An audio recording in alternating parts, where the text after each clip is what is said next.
Salut à tous et bienvenue une fois de plus sur votre chaîne d'actualité. Aujourd'hui, nous allons faire un tour du côté de l'Afrique de l'Ouest pour vous faire part d'une situation vraiment alarmante. En effet, nous allons vous dire comment compte s'y prendre la CEDEAO afin d'effacer l'AES. Mais avant de vous dire le comment, commençons depuis la genèse.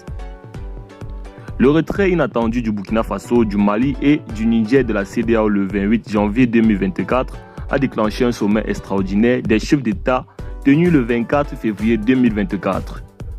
Les répercussions socio-économiques et institutionnelles de cette décision ont été au cœur des discussions, alors que ces trois pays représentent conjointement 17,4% de la population de l'Afrique de l'Ouest et 10% du PIB régional. Le 28 janvier 2024, les pays de l'Alliance des États du Sahel, que sont le Burkina Faso, le Mali et le Niger, ont annoncé conjointement dans un communiqué leur retrait de la Communauté économique des États de l'Afrique de l'Ouest, en abrégé CEDEAO, déclenchant ainsi la tenue d'un sommet extraordinaire des chefs d'État de la CEDEAO le 24 février 2024 à Abuja, au Nigeria. Les chefs d'État ont discuté des impacts potentiels du retrait des pays de l'AES de la CEDEAO, comme indiqué dans un communiqué publié à l'issue de ce sommet extraordinaire. Le retrait du Burkina Faso, du Mali et du Niger aura des répercussions socio-économiques, financières et institutionnelles tant pour les trois pays concernés que pour le reste de la CEDEAO dans son ensemble. Je cite, « Le retrait des trois États membres affectera automatiquement le statut de leurs citoyens en matière d'immigration puisqu'ils devront peut-être obtenir un visa pour voyager dans la région. Les citoyens pourraient ne plus bénéficier du 6 droits de résidence ou de création d'entreprises prévus par les accords de la CEDEAO et pourraient être soumis à diverses lois nationales.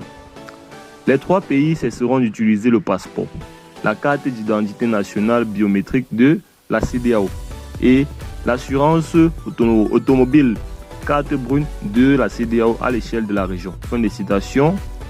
A cité Omar Elieu Touré, président de la commission de la CEDEAO.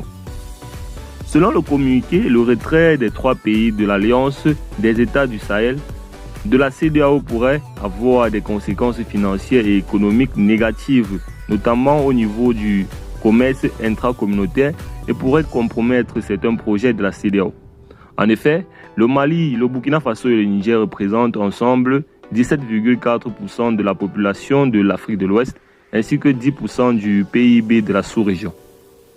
Je cite, « Le retrait des trois États membres pourrait entraîner l'arrêt ou la suspension de tous les programmes de la CEDEAO qui se chiffrent à une valeur supérieure de 500 millions de dollars. » Fin de citation.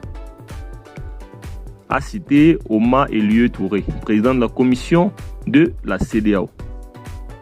Concernant le Niger, la CEDEAO a annoncé la levée immédiate de certaines sanctions qui avaient été imposées à la République du Niger, notamment la fermeture des frontières terrestres et aériennes entre les pays de la CEDEAO et le Niger, la mise en place d'une zone d'exclusion aérienne de la CEDEAO pour tous les vols commerciaux à destination et en provenance du Niger, ainsi que la suspension de toutes les transactions commerciales et financières entre les États membres de la CEDEAO et le Niger.